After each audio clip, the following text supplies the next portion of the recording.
ഗുരവേ ഗൗരചന്ദ്രായ രാധികായ തദാലയേ കൃഷ്ണായ കൃഷ്ണഭക്തായ തദ്ഭക്തായ നമോ നമഃ.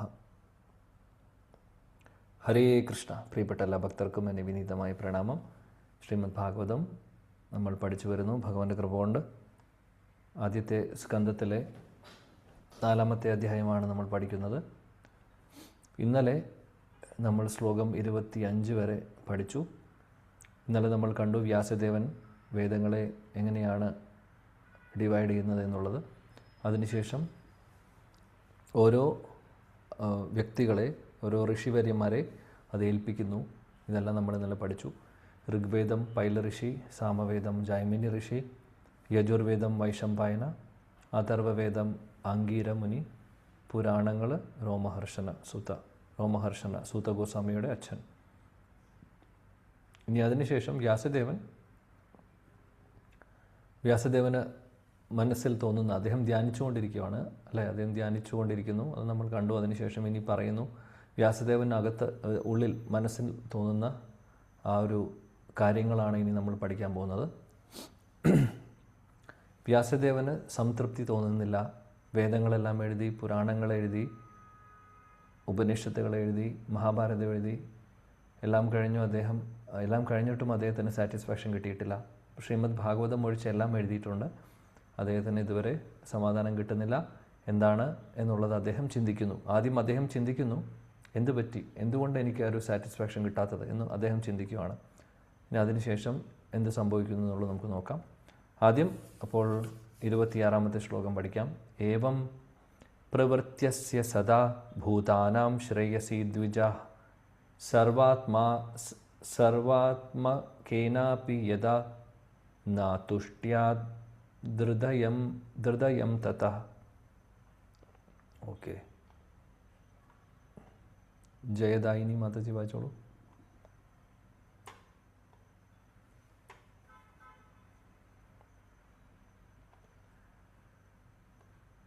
ഏവം പ്രവൃത്തസ്യ സദാ ഭൂതാനാം ശ്രേയസി ദ്വിജാഃ സർവാത്മകേനാപി യഥാ നാദുഷ്യത്യ ഹൃദയം തതഃ. വിവർത്തനം. അല്ലയോ ദ്വിജവിപ്രരെ, സർവമാന ജനങ്ങളുടെയും സർവക്ഷേമത്തിനായി സ്വയം വ്യാപൃതനായിരുന്നിട്ടും കൂടി അദ്ദേഹത്തിന്റെ മനസ്സ് സംതൃപ്തമായില്ല. വേണ്ട, ഇവിടെ താങ്ക് യു. ഇവിടെ പറയുന്നു വ്യാസദേവൻ്റെ അവസ്ഥ പറയുവാണ്. അദ്ദേഹത്തിൻ്റെ മനസ്സിൽ ഒരു സമാധാനം കിട്ടുന്നുണ്ടായിരുന്നില്ല. എല്ലാവരുടെയും നന്മയ്ക്കും വേണ്ടി അദ്ദേഹം വേദങ്ങളെ 4ആയി ഡിവൈഡ് ചെയ്യുന്നു. പല കാര്യങ്ങളും അദ്ദേഹം ചെയ്തു.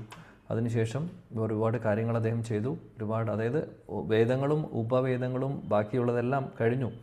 ഇതെല്ലാം കഴിഞ്ഞിട്ടും, എല്ലാം എഴുതി അല്ലെങ്കിൽ എല്ലാം ചിട്ടപ്പെടുത്തിയതിന് ശേഷം അദ്ദേഹത്തിന് സമാധാനം കിട്ടുന്നില്ല. ഇതാണ് അവസ്ഥ. ഇനി എന്താണെന്ന് നോക്കാം മുന്നോട്ട്. നാതി പ്രസാദീതത് ധൃധയ സരസ്വത്യാസ്തേ തടേ ശുചൗ വിതർക്കയൻ വിവിക്തസ്ത ഇദം ചോവാച ധർമ്മവിത്.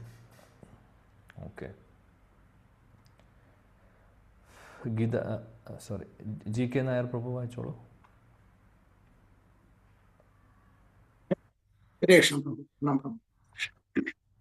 ഓം ശ്രീ ഗുരുഭ്യോ നമഃ. ഓം നമോ ഭഗവതേ വാസുദേവായ. ശ്ലോകം 27. നാദി പ്രസീദ ഹൃദയ സരസ്വത്യാസ്തടേ ശുചൗ വിതർക്കയൻ വിവിക്തസ്ത ഇദം ചോവാച ധർമ്മവേത്. വിവർത്തനം. ശ്രീല പ്രഭുപാദ് കി ജയ്. അപ്രകാരം ഹൃദയത്തിൽ അതൃപ്തനായ ഋഷി ധർമ്മസാരം അറിയാവുന്നതിനാൽ തൽക്ഷണം ആലോചനാ നിമഗ്നനാകുകയും തനിക്കുള്ളിൽ ഇപ്രകാരം ഉരിയാടുകയും ചെയ്തു.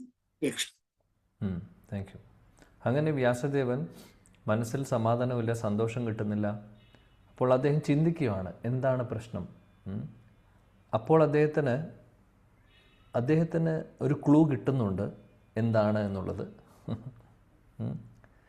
കാരണം എന്താണെന്ന് വെച്ചാൽ അദ്ദേഹം അത്രയും വലിയ പൊസിഷനിലിരിക്കുന്ന വ്യക്തിയാണ്. അദ്ദേഹം സാധാരണ ഒരു വ്യക്തിയല്ല. ഭഗവാന്റെ ശക്തി ആവേശ അവതാരമാണ്, നമുക്കറിയാം. അതായത് ഭഗവാൻ എംപവർ ചെയ്തിട്ടുള്ളൊരു വ്യക്തിയാണ്. അദ്ദേഹത്തിന് ചിന്തിക്കുമ്പോൾ ആ സംതൃപ്തി ഇല്ലായ്മയുടെ കാരണത്തിൻ്റെ ഒരു ക്ലൂ അദ്ദേഹത്തിന് കിട്ടുന്നുണ്ട്. എന്നാൽ ആ കാര്യം അദ്ദേഹത്തിൻ്റെ ഗുരുവിനോട് ചോദിച്ച് അതിനെ ഉറപ്പ് വരുത്തുകയാണ് ഇനി ചെയ്യുന്നത്, നാരദമുനിയോട് ചെയ്യുന്നത്. അതിനു മുമ്പ് അദ്ദേഹത്തിൻ്റെ ഉള്ളിൽ ഒരു ക്ലൂ കിട്ടുന്നുണ്ട് എന്താണ് പ്രശ്നം എന്നുള്ളത്. അപ്പോൾ ഇനി അദ്ദേഹത്തിന് ആ ഒരു അങ്ങനെ തോന്നുന്നു മനസ്സിൽ.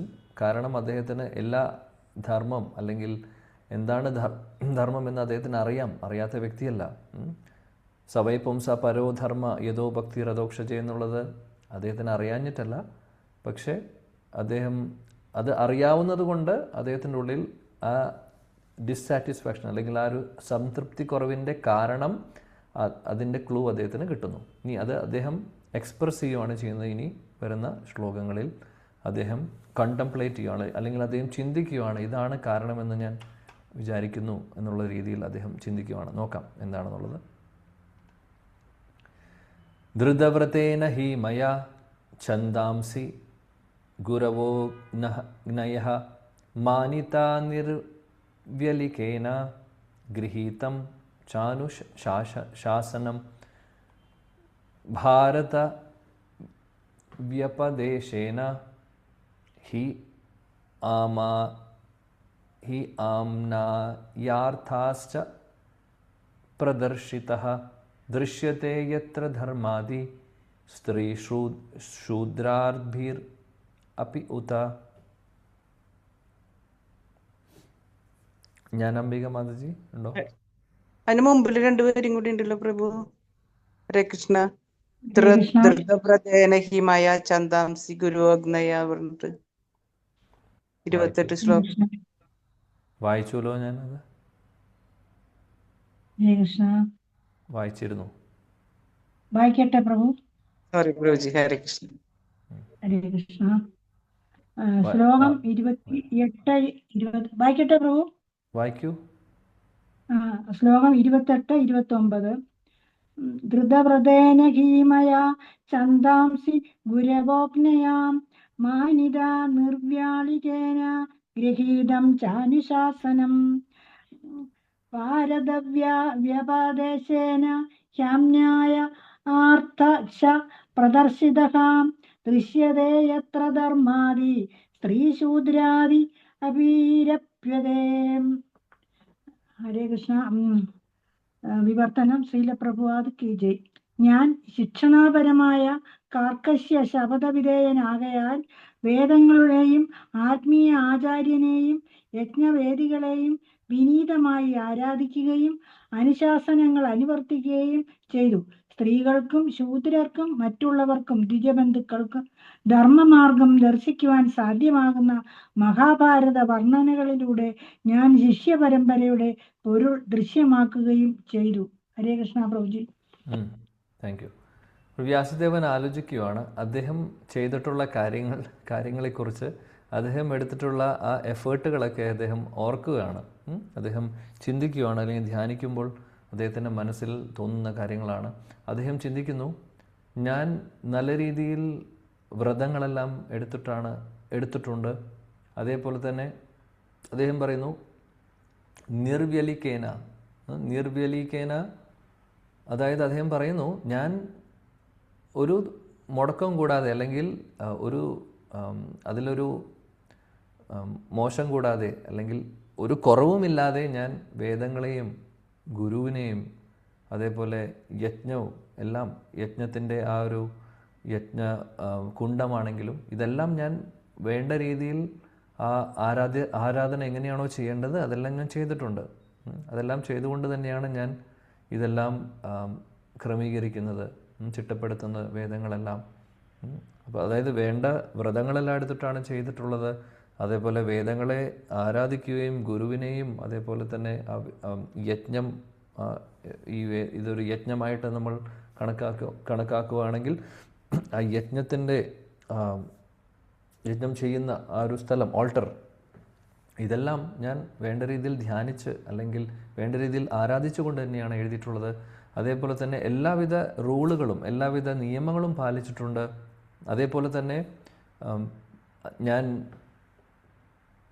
ഈ മഹാഭാരതം, അതായത് ഈ വേദങ്ങളിൽ പറയുന്ന ആ സാരം ഞാൻ എല്ലാ ആളുകളുടെയും ക്ഷേമത്തിന് വേണ്ടി, എല്ലാ തലത്തിലുള്ള ആളുകൾക്കും മനസ്സിലാക്കുവാൻ വേണ്ടി ഞാൻ മഹാഭാരതവും എഴുതി, ഇതെല്ലാം ചെയ്തു. എന്നിട്ടും എനിക്ക് എന്തോ ഒരു സംതൃപ്തി കുറവ് എന്നുള്ളതാണ് അദ്ദേഹത്തിന് തോന്നുന്നത്. അപ്പോൾ അദ്ദേഹം ചെയ്തിട്ടുള്ള കാര്യങ്ങളെക്കുറിച്ചാണ് ഇവിടെ ഈ ഒരു ശ്ലോകത്തിൽ ഓർക്കുന്നത്. അദ്ദേഹം ഓർക്കുന്നു.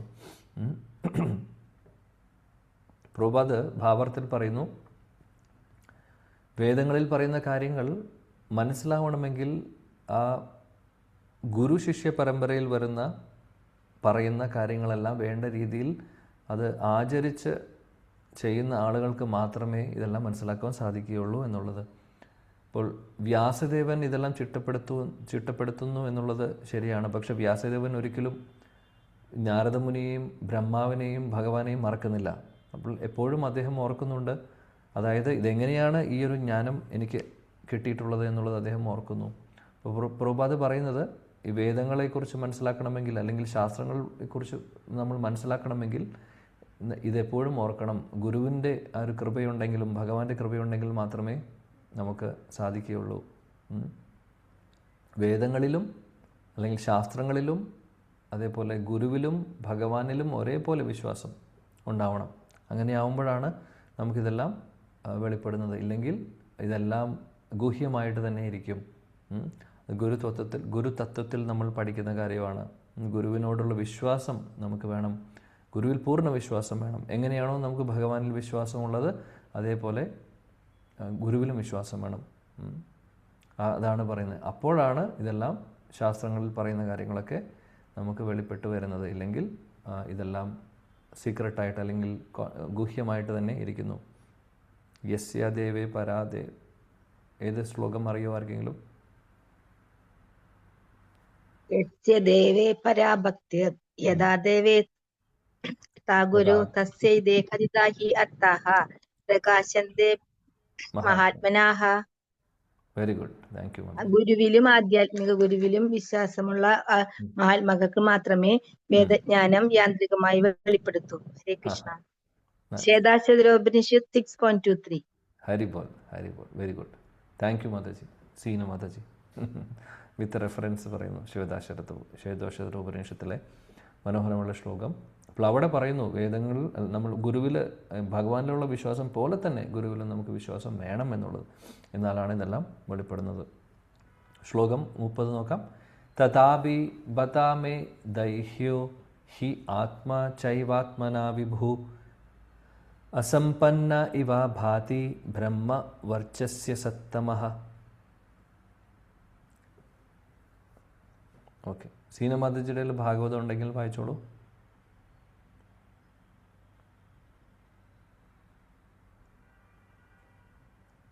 ഞാനാണ് പ്രഭു ഭാഗവതം ഞാൻ പുസ്തകം. തന്നെ ഗീത മാതാജി പുസ്തകം വായിക്കൂ.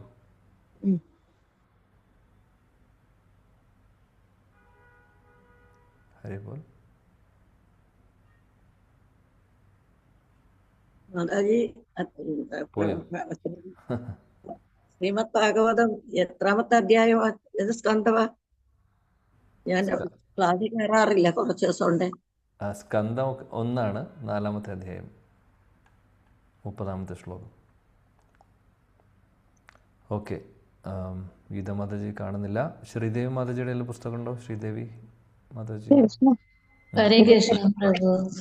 വായിക്കൂ. ഹരേ കൃഷ്ണ. ഓം നമോ ഭഗവതേ വാസുദേവായ. തഥാപി ബതമേ ദൈഹ്യോ ആത്മാ ചൈവാത്മനാ വിഭുഃ അസമ്പന്ന ഇവ ഭാതി ബ്രഹ്മവർച്ചസ്യ സത്തമഃ. ഹരേ കൃഷ്ണ. ശ്രീലപ്രഭാതർക്ക് വിവർത്തനം. ഞാൻ സ്വയം വേദങ്ങളിൽ പ്രതിപാദിച്ചിരിക്കുന്ന സർവ്വതിനാലും പൂർണ്ണ സജ്ജീകൃതനെങ്കിലും ഒരു അപൂർണത എനിക്ക് അനുഭവപ്പെടുന്നു. ഹരേ കൃഷ്ണ. ഹരേ കൃഷ്ണ പ്രഭു. നമ്മൾ ഓൾറെഡി പറഞ്ഞു, അദ്ദേഹം എല്ലാം തികഞ്ഞിട്ടുള്ള വ്യക്തിയാണ്. എല്ലാം ശ്രദ്ധിച്ചുകൊണ്ട് തന്നെയാണ് അദ്ദേഹം വേദങ്ങൾക്ക് വേണ്ടതായിട്ടുള്ള, അല്ലെങ്കിൽ അതെങ്ങനെയാണോ അത് ചെയ്യേണ്ടത് അതെല്ലാം വേണ്ട രീതിയിൽ തന്നെ ചെയ്തിട്ടുള്ള വ്യക്തിയാണ്. എന്നാലും അദ്ദേഹത്തിന് ഒരു സംതൃപ്തി കിട്ടുന്നില്ല. അതാണ് അദ്ദേഹം ചിന്തിച്ചു കൊണ്ടിരിക്കുന്നത്. അപ്പോൾ നോക്കാം 31-ാമത്തെ ശ്ലോകം. ഇനി അദ്ദേഹം പറയുന്നു, ഒരു പക്ഷേ ഇതായിരിക്കും കാരണം എന്നുള്ളത് അദ്ദേഹത്തിൻ്റെ ഉള്ളിൽ തന്നെ തോന്നുന്നു. അപ്പോൾ അദ്ദേഹം ചെയ്ത കാര്യങ്ങളെക്കുറിച്ച് ഓർത്തു. അദ്ദേഹം വളരെ സ്ട്രിക്റ്റായിട്ട് വ്രതങ്ങളെടുത്തു, വേദങ്ങളെ ഞാൻ ആരാധിച്ചു, ഗുരുവിനെ ആരാധിച്ചു എന്നുള്ളതൊക്കെ പറഞ്ഞു. മഹാഭാരതം എഴുതി എല്ലാവരുടെയും നന്മയ്ക്കായി എല്ലാ നിയമങ്ങളും ഞാൻ പാലിച്ചിട്ടുണ്ട്, ഇതെല്ലാം ചെയ്തു. അപ്പോൾ പറയുവാണെങ്കിൽ എല്ലാ സെറ്റ് അതായത് അദ്ദേഹത്തിന് വേദങ്ങൾ അദ്ദേഹം എഴുതി അല്ലെങ്കിൽ അത് കമ്പൈൽ ചെയ്തു, വേണ്ടതായിട്ടുള്ള എല്ലാ നിയമങ്ങളും പാലിച്ച് എല്ലാം ഫോളോ ചെയ്തുകൊണ്ടാണ് ചെയ്തിട്ടുള്ളത്. എന്നാലും എനിക്ക് സമാധാനം കിട്ടുന്നില്ല എന്നുള്ളത് അദ്ദേഹം പറഞ്ഞു. ഇനി അദ്ദേഹം പറയാൻ പോകുന്നത് ഒരു പക്ഷേ ഇതായിരിക്കും കാരണം എന്നുള്ളത് അദ്ദേഹം പറയുന്നു. എന്താണെന്നുള്ളത് നോക്കാം. കിം വാ ഭാഗവതാ ധർമ്മ ന പ്രായേണ നിരൂപിതാഃ പ്രിയാ പരമഹംസാനാം താ ഏവാ ഹി ച്യുതോ അച്യുതാ പ്രിയഃ. ഓക്കെ, അജിത മാതാജി.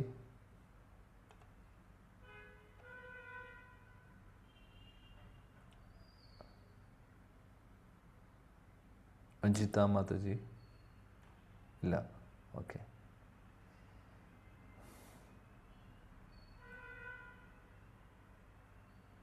ദേവു മാതാജി വായിച്ചോളൂ.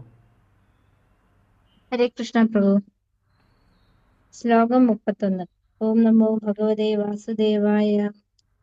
കിം വാ ഭാഗവതാ ധർമാ ന പ്രായേണ നിരൂപിതാ പ്രിയ പരമഹംസാനാം ത ഏവ ഹി അച്യുത പ്രിയ. വിവർത്തനം ബൈ ശ്രീല പ്രഭുപാദ് കി ജയ്. വിവർത്തനം. പരിപൂർണമായ അസ്തിത്വങ്ങൾക്കും അപ്രമാദഗതിയായ ഭഗവാനും പ്രിയപ്പെട്ട ഭക്തിയുത സേവനത്തെ സവിശേഷമായി പ്രതിപാദിക്കാത്തതിനാലാകും ഇപ്രകാരം സംഭവിച്ചത്. Thank you.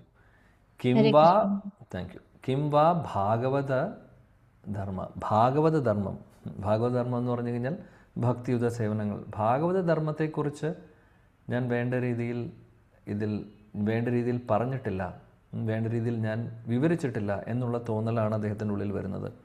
എന്നിട്ട് അദ്ദേഹം പറയുന്നു, ഈ ഭാഗവത ധർമ്മം എന്ന് പറയുന്നത് അല്ലെങ്കിൽ ഭക്തിയുത സേവനങ്ങളെക്കുറിച്ചുള്ള കാര്യങ്ങൾ പരമഹംസാനാം പ്രിയം. അതായത് പരമഹംസർ എന്ന് പറഞ്ഞു കഴിഞ്ഞാൽ ശുദ്ധഭക്തർക്ക് വളരെ പ്രിയപ്പെട്ടതാണ് ഭക്തിയുത സേവനങ്ങളെക്കുറിച്ചും അല്ലെങ്കിൽ ഭാഗവത ധർമ്മത്തെക്കുറിച്ചും പറയുന്നത്.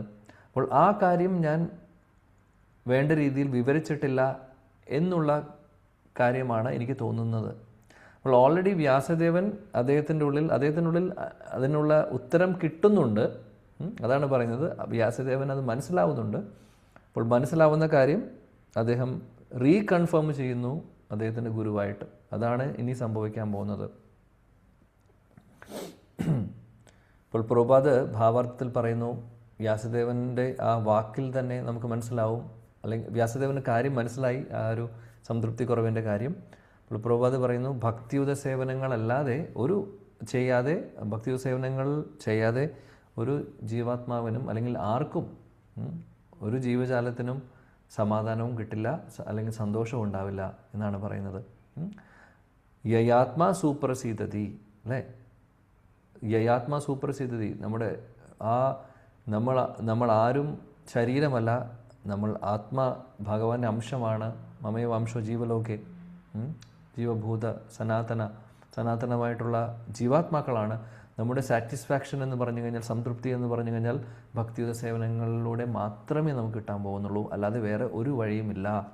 പൂർണ്ണമായിട്ടുള്ള ശാന്തി, സമാധാനം, സന്തോഷം ആഗ്രഹിക്കുന്നുണ്ടെങ്കിൽ അത് മാത്രമേ ഉള്ളൂ, വേറെ ഒരു വഴിയുമില്ല. ലോകത്തിലെ ഏറ്റവും വലിയ പൊസിഷനിൽ നമ്മൾ എത്തിയാലും, ഭൗതിക തലത്തിൽ എത്തിയിട്ടും കാര്യമൊന്നുമില്ല, സംതൃപ്തി ഒരിക്കലും നമുക്ക് കിട്ടാൻ പോകുന്നില്ല. ഭൗതികമായിട്ടുള്ള ഏത് നേട്ടവും നമുക്ക് സാറ്റിസ്ഫാക്ഷൻ തരില്ല.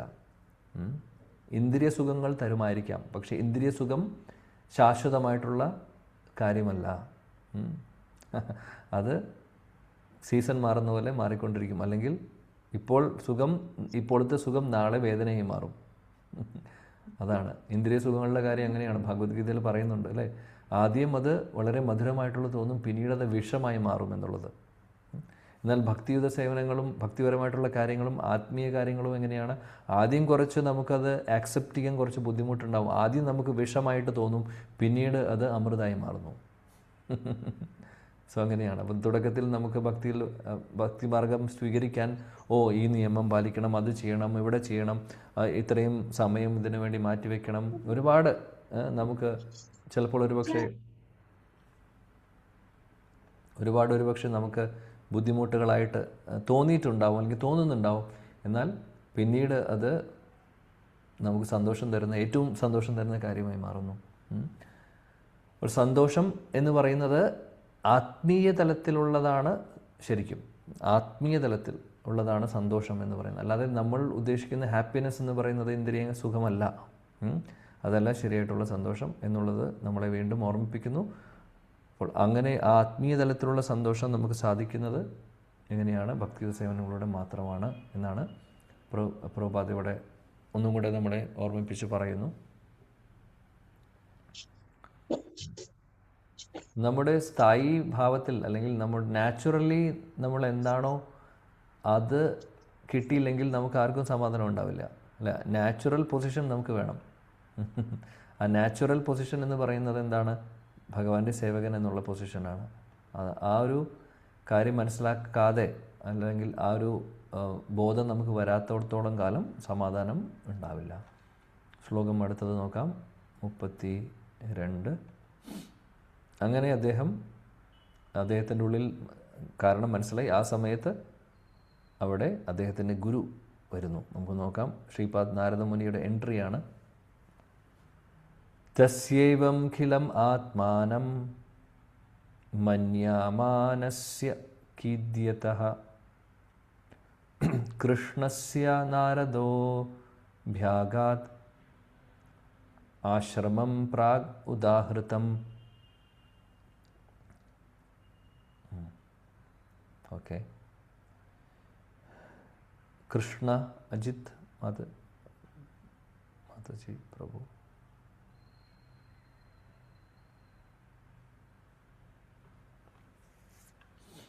കൃഷ്ണകുമാരി മാതാജി ഉണ്ടോ?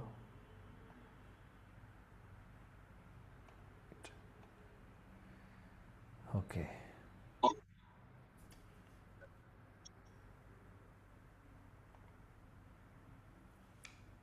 ഗീത മാതാജി വായിക്കൂ.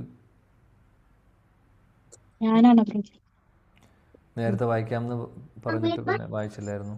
വായിക്കൂ. കൃഷ്ണ പ്രഭു. വായിക്കട്ടെ പ്രഭു? വായിക്കൂ. ശ്ലോകം 32. ഓം നമോ ഭഗവതേ വാസുദേവായ. തസ്സൈവം ഖിലമാത്മാനം മന്യമാനസ്യ ഖിദ്യത കൃഷ്ണസ്യ നാരദോ ഭാഗാദ ആശ്രമം പ്രബുദാഹൃതം. വിവർത്തനം ബൈ ശ്രീല പ്രഭുപാദ്. ജയ ശ്രീല പ്രഭുപാദ്. മുമ്പ് സൂചിപ്പിച്ചതുപോലെ വ്യാസദേവൻ തന്റെ അപൂർണതയെ കുറിച്ച് പശ്ചാത്തപിക്കുന്ന സന്ദർഭത്തിൽ സരസ്വതി നദീതീരത്തുള്ള കൃഷ്ണദൈപായന വ്യാസന്റെ ആശ്രമത്തിൽ നാരദൻ ആഗതനായി. ഹരേ കൃഷ്ണ.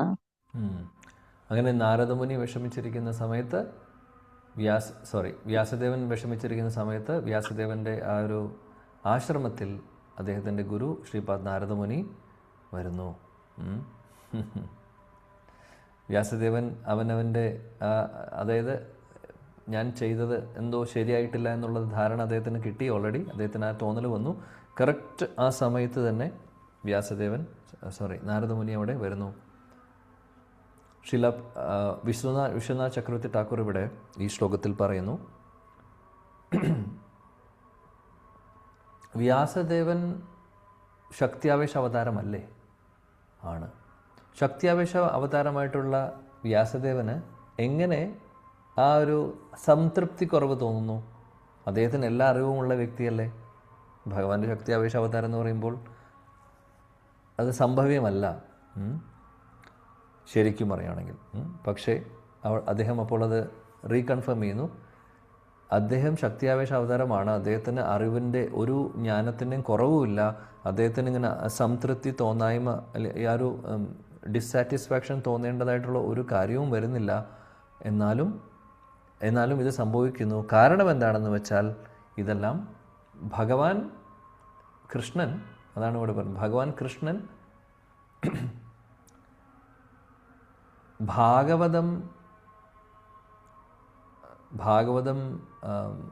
ഭാഗവതത്തിൻ്റെ അവതാരം നടക്കുവാൻ വേണ്ടി ഭഗവാൻ കൃഷ്ണൻ തന്നെ ഇങ്ങനെ അദ്ദേഹത്തിൻ്റെ ഹൃദയത്തിൽ തോന്നിപ്പിക്കുന്നതാണ്. അതായത് ഈ എന്തോ കുറവുണ്ട്, ഭാഗവതം ആവിർഭവിക്കണം, ഭഗവാൻ അത് ആഗ്രഹിക്കുന്നു. അപ്പോൾ വ്യാസദേവനിലൂടെ തന്നെയാണത് വരേണ്ടതും. അപ്പോൾ വ്യാസദേവൻ എല്ലാം എഴുതിയതിന് ശേഷം, അല്ലെങ്കിൽ എല്ലാം ചിട്ടപ്പെടുത്തിയതിന് ശേഷം വീണ്ടും അദ്ദേഹത്തിൻ്റെ സംതൃപ്തി കുറവ് തോന്നാനുള്ള കാരണം അതാണ്, ഭഗവാൻ തോന്നിപ്പിക്കുന്നതാണ്. കാരണം എന്നാലാണ് ഭാഗവതം ആവിർഭവിക്കുകയുള്ളൂ. അപ്പോൾ അതിനു വേണ്ടിയിട്ട് അദ്ദേഹത്തിന് ആ സമയത്ത് ഒരു കുറവ്, അതായത് അദ്ദേഹം ചെയ്തിട്ടുള്ള കാര്യങ്ങൾക്ക് കുറവുകൾ അദ്ദേഹത്തിന് തോന്നുകയാണ് ചെയ്യുന്നത്. ഇതാണ് ഇവിടെ നമ്മുടെ ആചാര്യന്മാർ, വിശ്വനാഥ ചക്രവർത്തി ഠാക്കൂർ പ്രത്യേകിച്ചും എടുത്ത് പറയുന്ന കാര്യം.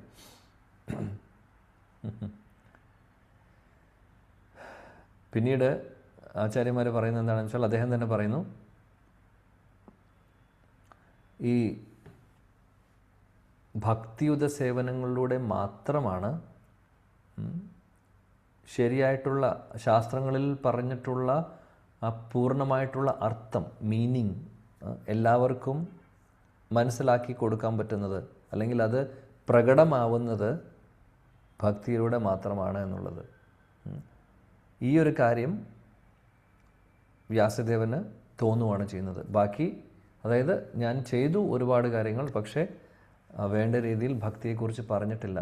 അപ്പോൾ നമ്മുടെ ആചാര്യന്മാർ പറയുന്നതാണ്, ഭക്തിയിലൂടെ മാത്രമേ നമുക്ക് ഇത് ശരിയായിട്ടുള്ള രീതിയിൽ വേദങ്ങളിൽ പറഞ്ഞിട്ടുള്ള ആ കാര്യം എക്സ്പ്രസ് ചെയ്യാൻ സാധിക്കുകയുള്ളൂ എന്നുള്ളത്. അല്ലെങ്കിൽ ഇതെല്ലാം അപ്രകടമായിട്ട് ഇരിക്കും, അതിനുള്ളിൽ ശരിക്കും എന്ത് പറഞ്ഞിട്ടുള്ള കാര്യം മനസ്സിലാക്കാൻ സാധിക്കില്ല. അപ്പോൾ ഭക്തിയുത സേവനങ്ങൾക്ക് പ്രാധാന്യം ഉണ്ട് എന്നുള്ളത്. അപ്പോൾ വ്യാസദേവൻ്റെ ഉള്ളിൽ ആ ഒരു ഭക്തിയുണ്ട്. അങ്ങനെയുള്ള ഒരു വ്യക്തിക്ക് മാത്രമേ ഇതിനെ പുറത്തു കൊണ്ടുവരാനും സാധിക്കുകയുള്ളൂ. അതാണ് പറയുന്നത്. ഓക്കെ, ഭക്തിയുത സേവനങ്ങളാണ് ഏറ്റവും പ്രധാനപ്പെട്ട കാര്യം. ധർമ്മം, പരോധർമ്മം. ആ പരോധർമ്മമായിട്ടുള്ള പരോധർമ്മം ഭക്തിയുത സേവനമാണ് എന്നുള്ളത് പറയാൻ വ്യാസദേവന് സാധിക്കണമെങ്കിൽ അദ്ദേഹം ഒരു ഭക്തനായിരിക്കണം, അല്ലെങ്കിൽ അദ്ദേഹത്തിൻ്റെ ഉള്ളിൽ ആ ഭക്തി ഉണ്ടാവണം, അല്ലേ? അപ്പോൾ അതാണ് എന്നാലേ അത് എക്സ്പ്രസ് ചെയ്യാൻ സാധിക്കുകയുള്ളൂ. ഇല്ലെങ്കിൽ ഇതെല്ലാം ശൂന്യമായിട്ട് നമുക്ക് തോന്നും എന്നുള്ളതാണ് ഇവിടെ ഒരു പോയിന്റും കൂടെ പറയുന്നത്. ഓക്കെ, അപ്പോൾ അവസാനത്തെ ശ്ലോകം നോക്കാം. ഈ അധ്യായം അങ്ങനെ കഴിയുന്നു. അടുത്ത അധ്യായത്തിൽ നാരദമുനി സംസാരിച്ചു തുടങ്ങും. നാരദമുനി വ്യാസദേവന് വേണ്ട നിർദ്ദേശങ്ങളൊക്കെ കൊടുക്കുന്നത് നമ്മൾ കാണും. ശ്ലോകം 33 നോക്കാം. തം അഭിജ്ഞായ സഹസ പ്രത്യുത്തായാഗതം മുനിഃ പൂജയാം ആസ വിധിവൻ നാരദം സുരപൂജിതം. ഓക്കെ, ഗീതാ മുരളി മാതാജി വായിച്ചോളൂ. ഹരേ കൃഷ്ണ പ്രഭുജി. ശ്ലോകം 33. ഓം നമോ ഭഗവതേ വാസുദേവായ.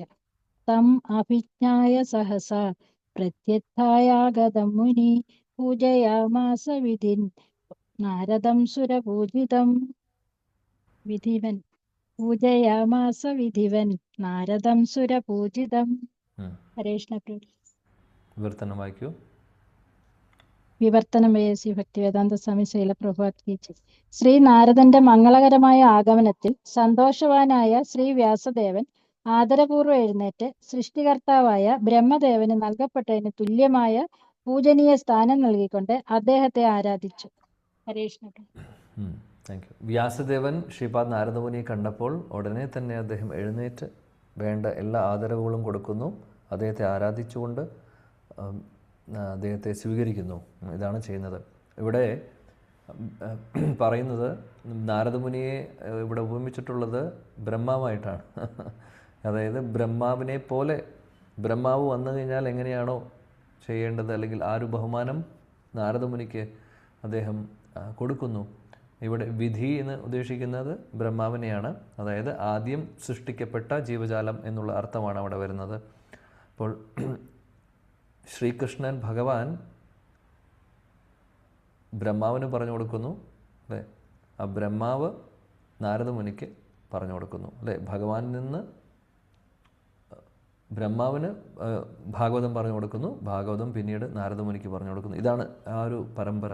അപ്പോൾ നാരദമുനിയിൽ നിന്ന് വ്യാസദേവൻ പഠിക്കുന്നു, അല്ലെങ്കിൽ വ്യാസദേവൻ മനസ്സിലാക്കുന്നു ഒരുപാട് കാര്യങ്ങൾ. എങ്ങനെയാണെന്നുള്ളത് ഡീറ്റെയിൽസ് നമുക്ക് ചർച്ച ചെയ്യാം.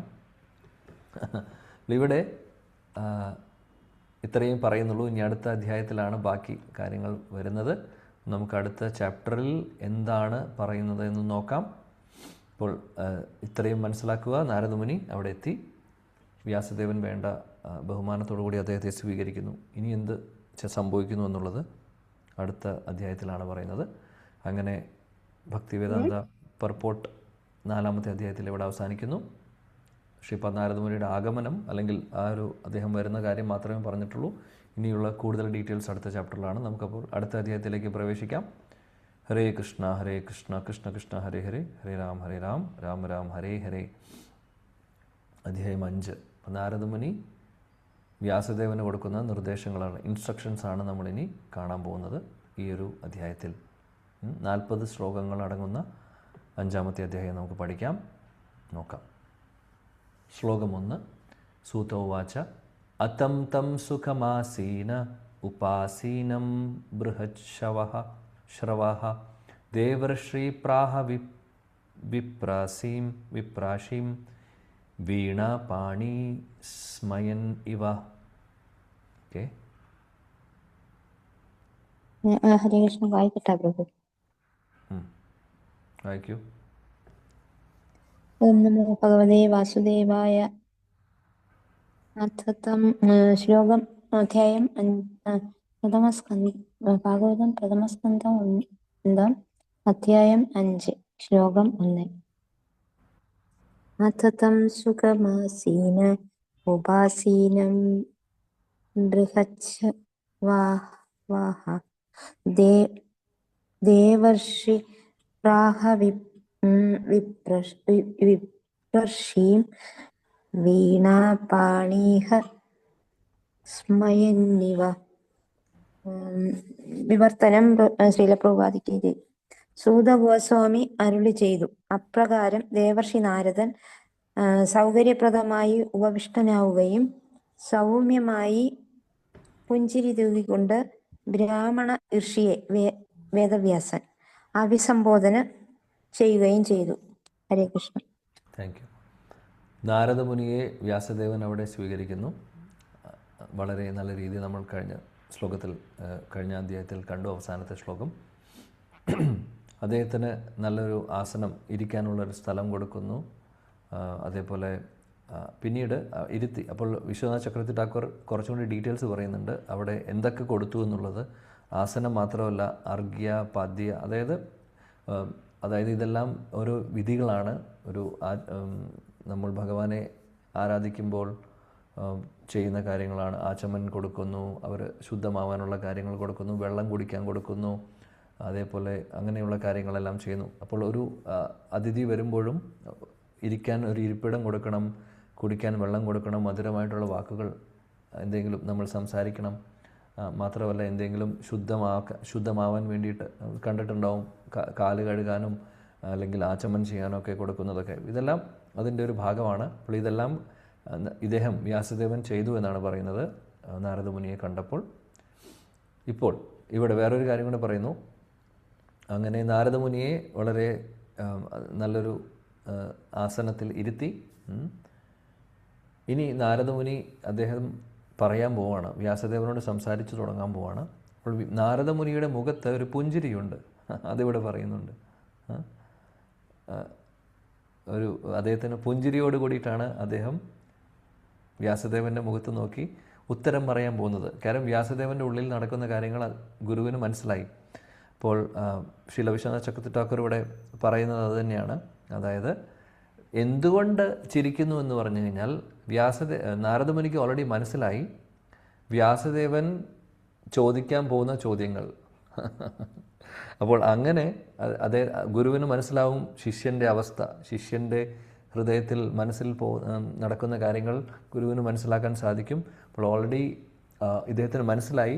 അപ്പോൾ അദ്ദേഹം ചിരിക്കുന്നതിൻ്റെ കാരണം വിശ്വനാഥ ചക്രവർത്തി ഠാക്കൂർ പറയുന്നത് എന്താണെന്ന് വെച്ചാൽ അദ്ദേഹത്തിന് ഓൾറെഡി മനസ്സിലായി എന്ത് ചോദ്യങ്ങളാണ് വ്യാസദേവൻ്റെ മനസ്സിലുള്ളത്, വളരെ ഇൻട്രസ്റ്റിംഗ് ആയിട്ടുള്ള ചോദ്യങ്ങളൊക്കെ ചോദിക്കാൻ പോവുകയാണ്, എന്നോട് ചോദിക്കാൻ പോകുന്നു. അപ്പോൾ അത് ആലോചിച്ച് അദ്ദേഹത്തിന് ചിരി അടക്കാൻ പറ്റിയില്ല എന്നാണ് പറയുന്നത്. അല്ലെങ്കിൽ ആ ചിരിക്കാൻ വന്നത് അദ്ദേഹത്തിന് മറയ്ക്കാൻ പറ്റിയില്ല. അതുകൊണ്ട് പുഞ്ചിരിയോട് കൂടിയിട്ടാണ് അദ്ദേഹം സംസാരിക്കുന്നത്. കാര്യം വ്യാസദേവനാണെങ്കിൽ വിഷമിച്ചിട്ടിരിക്കുകയാണ്, കരഞ്ഞുകൊണ്ടിരിക്കുകയാണ്. ആ സമയത്താണ് നാരദമുനി ചിരിയോടുകൂടി അഭിസംബോധന അല്ലെങ്കിൽ അഡ്രസ്സ് ചെയ്യുന്നത്. അപ്പോൾ അതിൻ്റെ കാരണമാണ് പറയുന്നത് അദ്ദേഹത്തിൻ്റെ ഉള്ളിൽ മനസ്സിലായി എന്ത് ചോദ്യങ്ങളാണ് ചോദിക്കാൻ പോകുന്നത്. അപ്പോൾ അത് ഓർത്തപ്പോൾ നാരദമുനിക്ക് ആ ഒരു ചിരി മറയ്ക്കാൻ സാധിച്ചില്ല എന്നാണ് ശ്രീല വിശ്വനാഥ ചക്രവർത്തി ഠാക്കൂർ അവിടെ പറയുന്നത്. നമുക്ക് നോക്കാം നാരദമുനി എന്ത് പറയുന്നു എന്നുള്ളത്. നാരദോവാച പരാശര്യ മഹാഭാഗ ഭവതാ കച്ചിതാത്മനാ പരിതുഷ്യതി ശാരീര ആത്മാ മാനസ ഏവ വാ.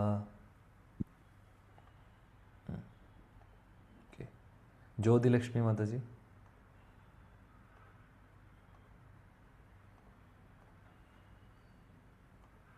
പേര് കണ്ടു. ഓക്കെ. സുചിത്ര മാതാജി വായിക്കണമെങ്കിൽ വായിക്കുന്ന. ഹരേ കൃഷ്ണ പ്രഭുജി. ഓം നമോ ഭഗവതേ വാസുദേവായ. ശ്രീ നാരദ ഉവാച പരാശര്യ മഹാഭാഗ ഭഗവതഃ കച്ചിദാത്മനാ പരിതുഷ്യതി ശാരീര ആത്മാ മാനസ ഏവ വാ. ശ്രീല പ്രഭുപാദ് കീ ജയ്. പരാശരസുതനായ വ്യാസദേവനെ അഭിസംബോധന ചെയ്തുകൊണ്ട് ദേവർഷി നാരദൻ ആരാഞ്ഞു, ശരീരത്തെ അല്ലെങ്കിൽ മനസ്സിനെ ആത്മസാക്ഷാത്കാര വിഷയമായി തിരിച്ചറിഞ്ഞതുകൊണ്ട് താങ്കൾ സംതൃപ്തനാണോ? അങ്ങനെ നാരദമുനി ചോദിക്കുന്നു, ചിരിയോടുകൂടി ചെറിയൊരു പുഞ്ചിരിയോട് കൂടിയിട്ടാണ് വ്യാസദേവനോട് ചോദിക്കുന്നത്. അതായത് നീ സംതൃപ്തനാണോ? അതായത് ശരീരമായിട്ടാണ് നീ, അതായത് ശരീരബോധത്തിലാണ് ഉള്ളത്. ശരീരബോധത്തിലിരിക്കുമ്പോൾ സന്തോഷം തോന്നുന്നുണ്ടോ? അല്ലെങ്കിൽ നമ്മുടെ ഐഡൻറ്റിറ്റി ശരീരമായിട്ടും മനസ്സുമായിട്ടും നമ്മൾ മനസ്സിലാക്കുകയാണെങ്കിൽ അതിൽ എന്തെങ്കിലും അങ്ങനെ മനസ്സിലാക്കുന്നവർക്ക് സന്തോഷം ഉണ്ടാവുമോ? അതുകൊണ്ട് ആക്ച്വലി ഇൻഡയറക്റ്റ്ലി വ്യാസദേവനോട് ചോദിക്കുകയാണ്, അതായത് നീ ശരീരബോധത്തോടു കൂടി ഇരിക്കുന്ന ആണെന്ന് ഞാൻ വിചാരിക്കുന്നു, അതുകൊണ്ടാണ് നിനക്ക് ആ ഒരു സമാധാനം കുറവ് കിട്ടുന്നത്, അല്ലെങ്കിൽ ഹാപ്പിയാണോ? ശരീരബോധത്തോടുകൂടി ശരീരബോധത്തോടുകൂടി ഇരിക്കുന്നു, ശരീരബോധത്തോടു കൂടിയിട്ടാണ് നീ ഉള്ളത്, അത് ആ ഒരു ബോധം ഉള്ളത് കൊണ്ട് നിനക്ക് സമാധാനം അല്ലെങ്കിൽ സന്തോഷം കിട്ടുന്നുണ്ടോ? സാറ്റിസ്ഫൈഡ് ആണോ എന്നാണ് ചോദിക്കുന്നത്. അപ്പോൾ ആക്ച്വലി ഒരു എന്താ പറയുക, നമ്മൾ വിചാരിക്കും എന്തുകൊണ്ട് ഇങ്ങനൊരു ചോദ്യം. ഇപ്പോൾ നേരിട്ട് ഗുരു ശിഷ്യനോട് ചോദിക്കുകയാണ്, നീ ശരീരബോധത്തിലാണോ എന്നുള്ള രീതിയിൽ. അപ്പോൾ ഒരുപക്ഷെ നമുക്ക് തോന്നാം ഇത് കുറച്ച് കളിയാക്കുന്ന രീതിയിലുള്ള ചോദ്യമല്ലേ എന്നുള്ളത്. കാര്യം ഗുരു ഒന്നാമത് പുഞ്ചിരിയോട് കൂടിയിട്ടാണ് ചോദിക്കുന്നത്, അല്ലേ? അപ്പോൾ കാര്യം എന്താണെന്ന് വെച്ചാൽ സത്യം, അതായത് പുറമേ കൊണ്ടുവരണം. അതായത് നമ്മളെ പഠിപ്പിക്കുകയാണ് ചെയ്യുന്നത്.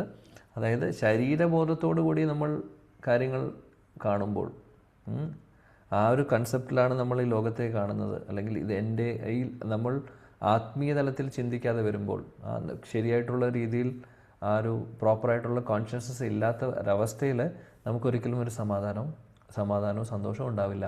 അപ്പോൾ ആ ഒരു കാര്യത്തെ കാണിക്കാൻ വേണ്ടിയിട്ടാണ്, അല്ലെങ്കിൽ അത് പുറമേ കാണിക്കുവാൻ വേണ്ടി വ്യാസദേവനോട് നാരദമുനി ഇങ്ങനെ ചോദിക്കുന്നത്, നീ ഹാപ്പിയാണോ? അപ്പോൾ നീ വേണ്ട രീതിയിൽ വേണ്ട ഒരു ബോധത്തോട് കൂടിയിട്ടല്ല ചിന്തിക്കുന്നത് കാര്യങ്ങൾ, വേണ്ട രീതിയിലല്ല കാര്യങ്ങൾ ചിന്തിക്കുന്നത് എന്നുള്ള രീതിയിൽ പറയുന്നു. അത് അപ്പോൾ ഗുരുവിന് ഇതേപോലെ എപ്പോഴും നമുക്ക് അതും കൂടെ ഇതൊരു വലിയൊരു പാഠമാണ്. ഗുരുവിനെ സംബന്ധിച്ച് ശിഷ്യനെ നേർവഴിക്ക് കൊണ്ടുവരാൻ വേണ്ടി അല്ലെങ്കിൽ വേണ്ട ഉപദേശങ്ങൾ കൊടുക്കാൻ അവർ പല രീതിയിലും അത് പ്രസൻറ്റ് ചെയ്യുമായിരിക്കും.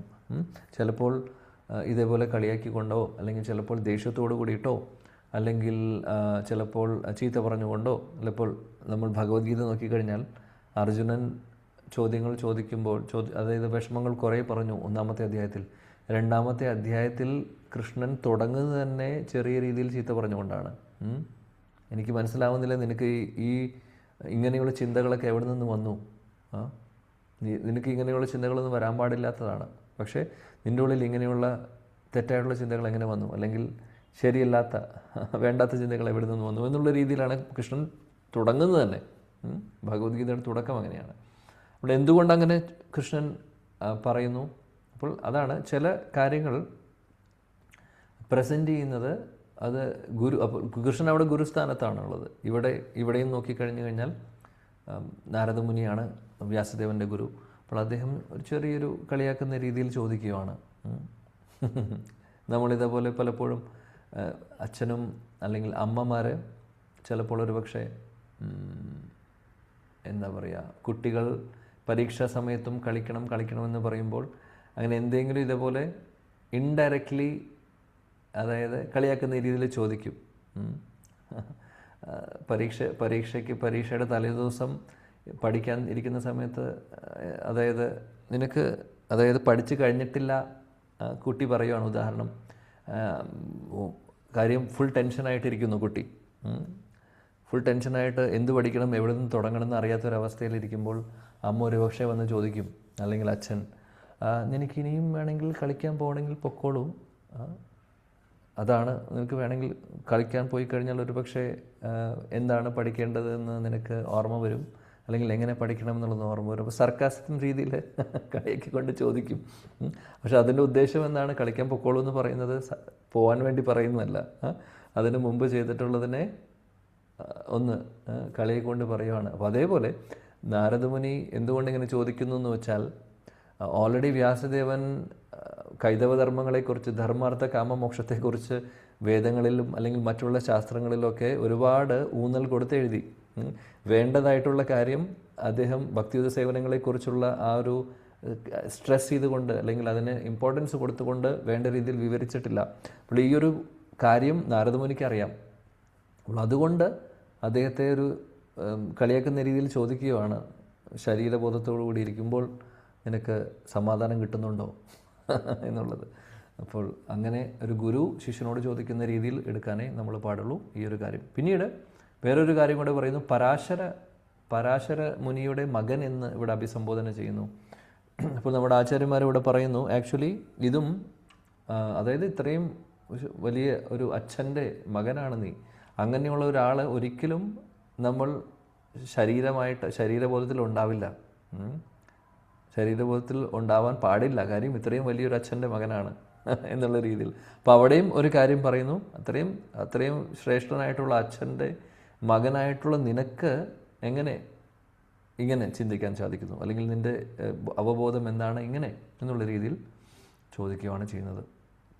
പ്രഭുപാദ് അവിടെയും ഒരു പോയിന്റ് നമ്മളോട് പറയുന്നു, ഇതിനു മുമ്പ് പറഞ്ഞ പോലെ തന്നെ, അതായത് ഒരാൾക്ക് സമാധാനവും സന്തോഷവും അല്ലെങ്കിൽ ആ സാക്ഷാത്കാരം എന്ന് പറയുന്ന അവസ്ഥ, അത് അല്ലെങ്കിൽ ആ ആത്മാവിന് കിട്ടുന്ന സന്തോഷം എങ്ങനെയാണ്, അത് ആത്മീയ തലത്തിൽ അല്ലെങ്കിൽ അതീന്ദ്രിയ തലത്തിലുള്ള കാര്യങ്ങൾ ചെയ്യുമ്പോൾ. അപ്പോൾ കാര്യം ആത്മാവെന്ന് പറയുന്നത് ശരീരമോ മനസ്സോ അല്ല, അല്ലേ, സച്ചിദാനന്ദമാണ്.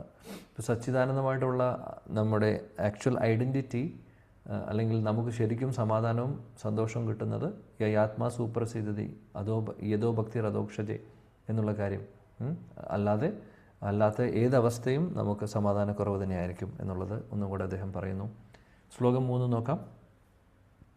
ജിജ്ഞാസിതാം സുസമ്പന്നം അപീതേ മഹത് അദ്ഭുതം കൃതവാൻ ഭാരതം യസ്ത്വം സർവാർത്ഥ പരിബൃംഹിതം. ഓക്കെ, ഹരേ കൃഷ്ണ. പ്രഭു വായിക്കട്ടെ. വായിക്കൂ. ഹരേ കൃഷ്ണ. ജിജ്ഞാസിതം സുസമ്പന്നം അഭിതേ മഹദദ്ഭുതം കൃതവാൻ ഭാരതം യസ്ത്വം സർവാർത്ഥ പരിബൃംഹിതം. വിവർത്തനം ശ്രീല പ്രഭുപാദിക്ക് ജയ്.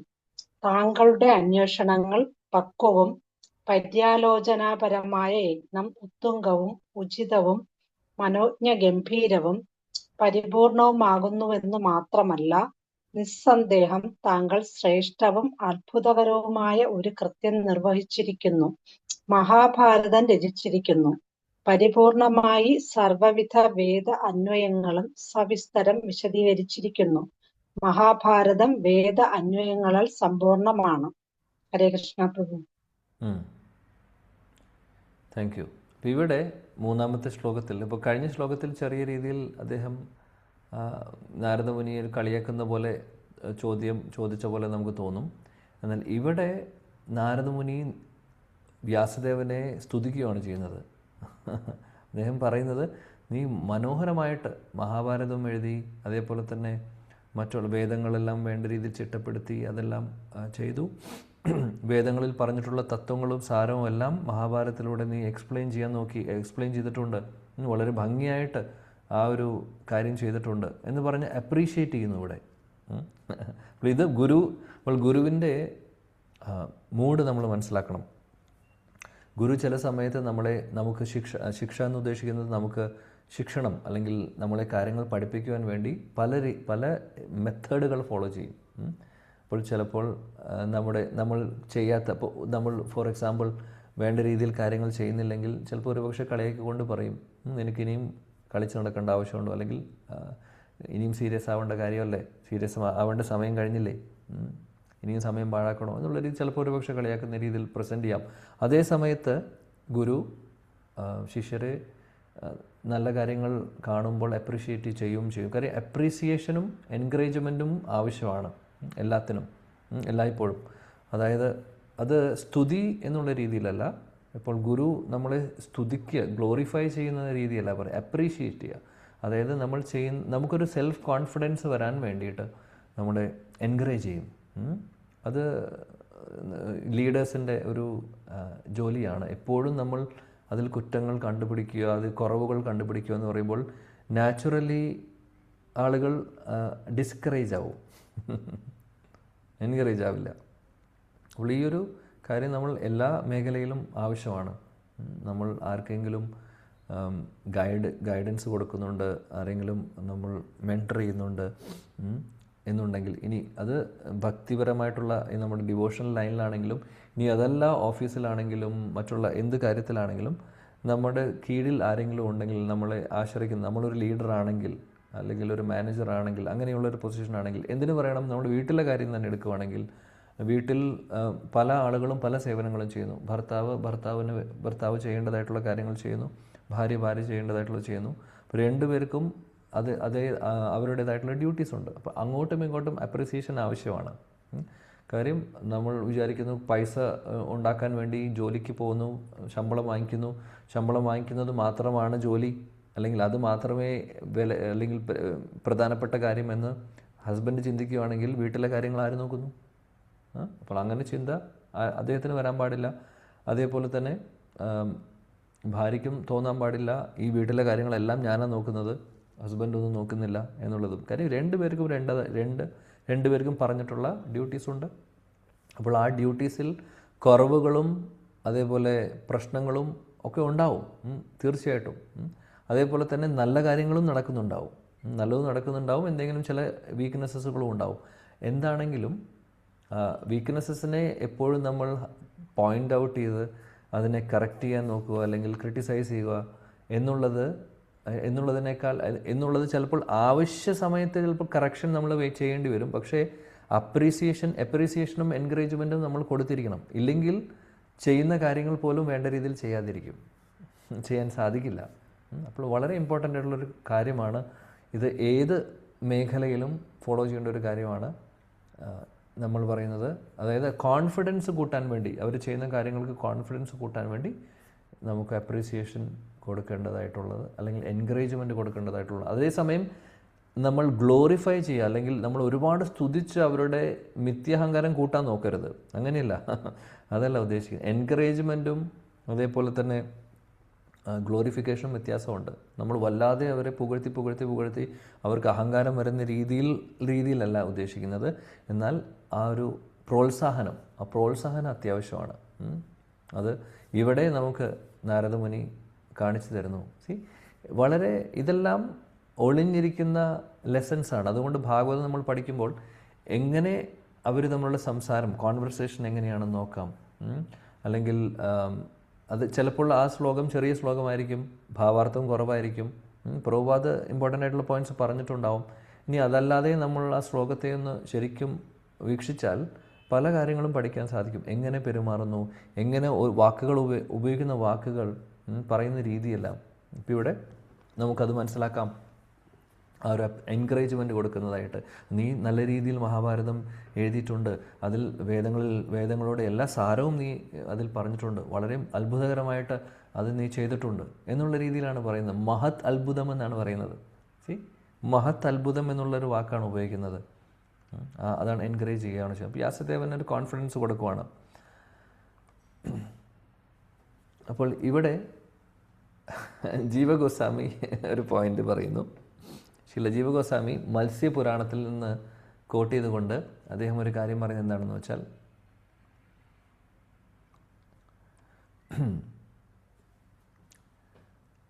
മത്സ്യപുരാണത്തിലൊരു കാര്യം പറയുന്നത്, ഒരു ശ്ലോകം ഉണ്ട്.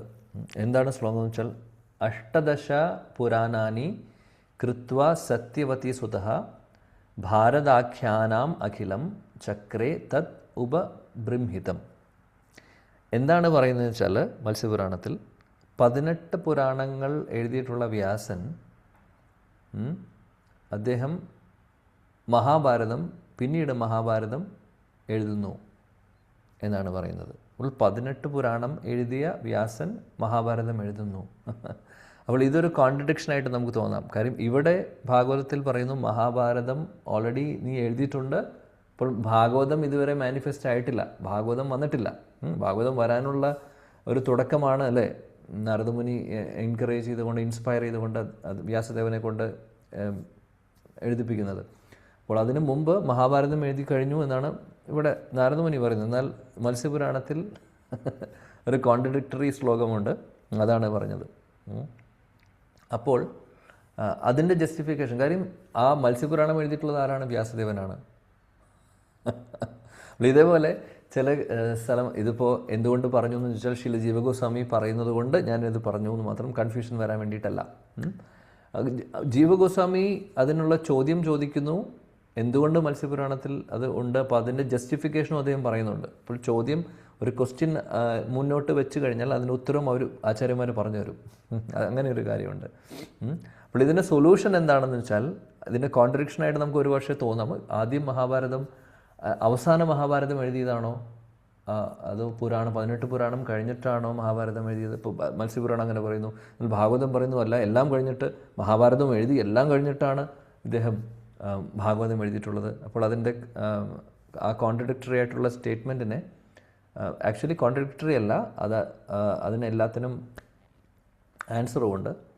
കാരണം എന്താണെന്ന് വെച്ചാൽ, അത് 1:7-8 ശ്രീല ജീവഗോസ്വാമി എന്നെ ഭാഗവതം പ്രഥമസ്കന്ധത്തിലെ 7ാമത്തെ അധ്യായത്തിലെ 8ാമത്തെ ശ്ലോകം കോട്ട് ചെയ്തുകൊണ്ട് അദ്ദേഹം ഇതിനെ കൗണ്ടർ ചെയ്യുന്നു. അതായത് മത്സ്യപുരാണത്തിൽ പറഞ്ഞ കാര്യം എന്താണെന്നുള്ളത് അവിടെ പറയുന്നുണ്ട്. സസംഹിതാം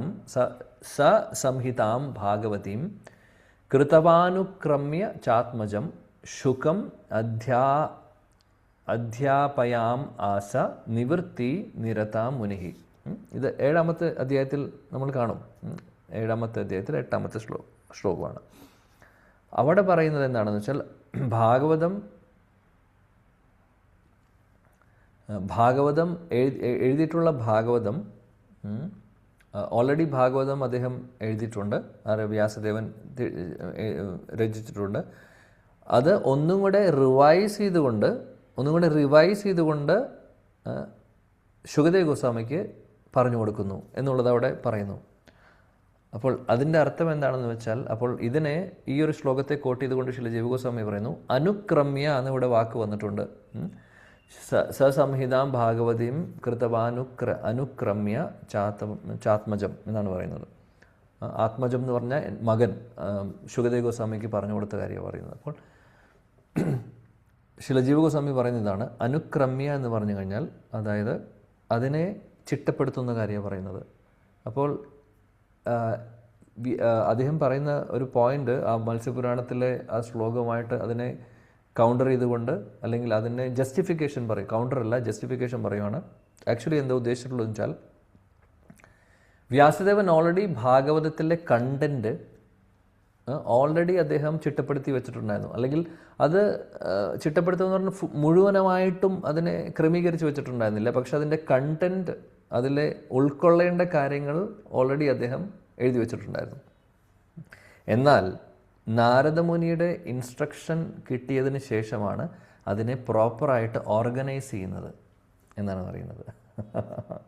അതുകൊണ്ടാണ് അനുക്രമ്യ, അതായത് അനുക്രമ്യ എന്നുള്ള വാക്ക് അവിടെ ശ്ലോകത്തിൽ ഇപ്പോൾ 1:7 പറയുന്നു.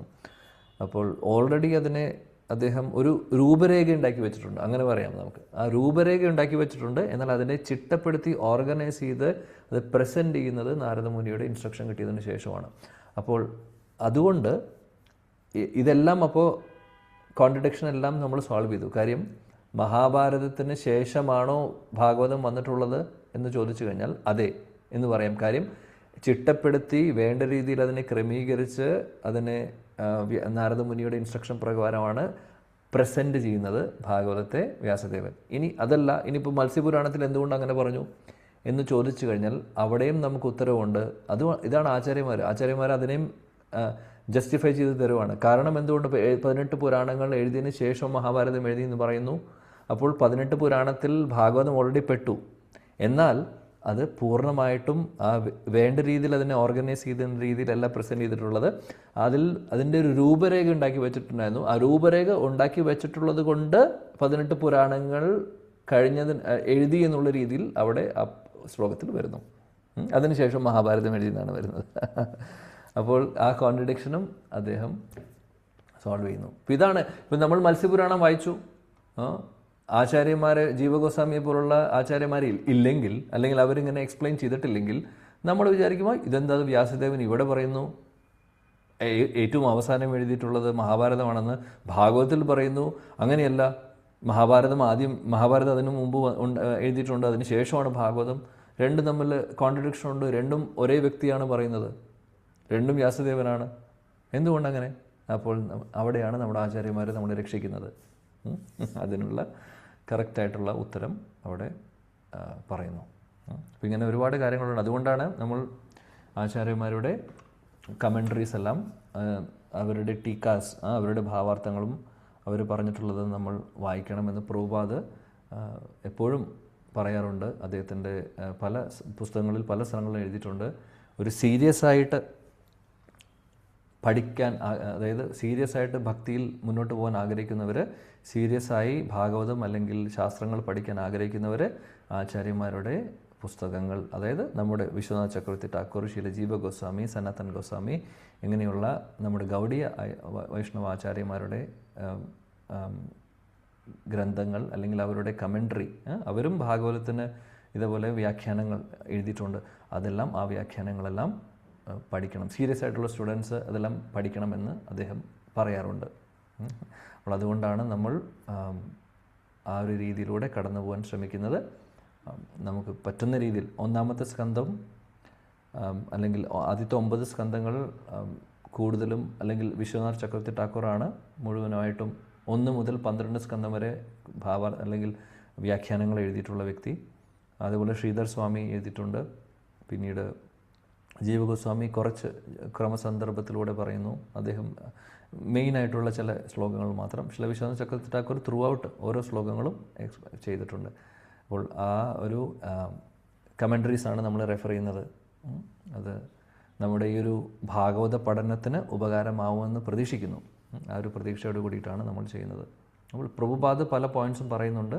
അതിൻ്റെ കൂട്ടത്തിൽ എക്സ്ട്രാ ആയിട്ടുള്ള പ്രഭുപാദ് ഇവരെയൊക്കെ റെഫർ ചെയ്തുകൊണ്ടാണ് പറയുന്നത്. ആക്ച്വലി പ്രഭുപാദിൻ്റെ പർപ്പോട്ട് വായിച്ചു കഴിഞ്ഞാൽ നമുക്കറിയാം. ഇപ്പോൾ നേരത്തെ കഴിഞ്ഞ ശ്ലോകത്തിൽ നമ്മളൊരു ശ്ലോകത്തിൽ ചിരിച്ച കാര്യം പറഞ്ഞു അല്ലേ. അപ്പോൾ ചിരിച്ചപ്പോൾ എന്തുകൊണ്ട് ചിരിച്ചു എന്നുള്ളതിന് ഉത്തരം ഞാൻ പറഞ്ഞിരുന്നു. വിശ്വനാഥ് ചക്ര ഠാക്കൂറിൻ്റെ എക്സ്പ്ലനേഷൻ പറഞ്ഞു. ഓൾറെഡി പ്രഭുപാദ് അത് പറയുന്നുണ്ട് അവിടെ. വിശ്വനാഥ് ചക്ര ഠാക്കൂറിൻ്റെ പേര് പറയുന്നില്ലെങ്കിലും പ്രഭുപാദ് അവിടെ പറയുന്നത് അത് കൃഷ്ണൻ തോന്നിപ്പിക്കുന്നതാണ്. ഭാഗവതം പ്രത്യക്ഷമാവാൻ അല്ലെങ്കിൽ ഭാഗവതത്തിൻ്റെ ആ ഒരു ആവിർഭാവത്തിന് വേണ്ടി ഭഗവാൻ കൃഷ്ണൻ തന്നെ അദ്ദേഹത്തിനെ കൊണ്ട് തോന്നിപ്പിക്കുന്നതാണെന്ന് അവിടെ പറയുന്നു. അത് ആ പ്രഭുപാദ് അവിടെ പോയിന്റ് ചെയ്യുന്നത് അല്ലെങ്കിൽ എഴുതുന്നത്, ഭാവാർത്ഥത്തിൽ എഴുതിയിട്ടുള്ളത് വിശ്വനാഥ് ചക്രവർത്തി ഠാക്കൂറിൻ്റെ കമൻട്രിയിൽ നിന്നാണ്. അതുകൊണ്ട് കുറേ കാര്യങ്ങൾ പ്രഭുപാദ് ഇൻക്ലൂഡ് ചെയ്യുന്നുണ്ട്. പക്ഷേ ഇൻക്ലൂഡ് ചെയ്യാത്ത കുറച്ച് കാര്യങ്ങളാണ് നമ്മൾ എക്സ്ട്രാ ഡിസ്കസ് ചെയ്യുന്നത്. ഓക്കെ. സോ ഭഗവാന്റെ കൃപയുണ്ടെങ്കിൽ നമുക്ക് 12 സ്കന്ധങ്ങളും ഇതേപോലെ പഠിക്കണമെന്ന് ആഗ്രഹം ആദ്യം ആഗ്രഹം ഉണ്ടാവുക, പ്രാർത്ഥിക്കുക, ഭഗവാൻ അതിനെ നമ്മൾ അനുഗ്രഹിക്കട്ടെ. ദശമസ്കന്ധമായി കഴിഞ്ഞാൽ ഒരു ആചാര്യൻ 2 ആചാര്യനല്ല, ഒരുപാട് ആചാര്യന്മാർ കമൻട്രി എഴുതുന്നുണ്ട്. അപ്പോൾ അവിടെ നമുക്ക് സമയം ഒരുപാട് വേണ്ടി വരും. പക്ഷേ എന്തായാലും നമുക്ക് പ്രാർത്ഥിക്കാം. ഭഗവാന്റെ കൃപയുണ്ടാവട്ടെ എല്ലാവർക്കും. ജീവിതത്തിൽ നാമവും ഭാഗവതവും അല്ലാതെ ബാക്കിയെല്ലാം പുറകോട്ട് പോകട്ടെ. ഇതാദ്യം മുന്നോട്ട് വരട്ടെ. നമ്മുടെ ലൈഫിൽ ഏറ്റവും പ്രധാനപ്പെട്ട കാര്യങ്ങളായി മാറട്ടെ. ശ്രീമദ് ഭാഗവതവും അതേപോലെ ഭഗവാന്റെ തിരുനാമവും. ഹരേ കൃഷ്ണ ഹരേ കൃഷ്ണ കൃഷ്ണ കൃഷ്ണ ഹരേ ഹരേ ഹരേ രാം രാം രാം ഹരേ ഹരേ. ഗ്രന്ഥരാജ് ശ്രീമദ് ഭാഗവതം की जय. जगद्गुरु श्रील प्रभुपाद की जय. श्री गौड़ीय गुरुवृंद की जय. समवेद गौर भक्तवृंद की जय. निताय गौर प्रेमानंदे. Thank you. हरे कृष्ण.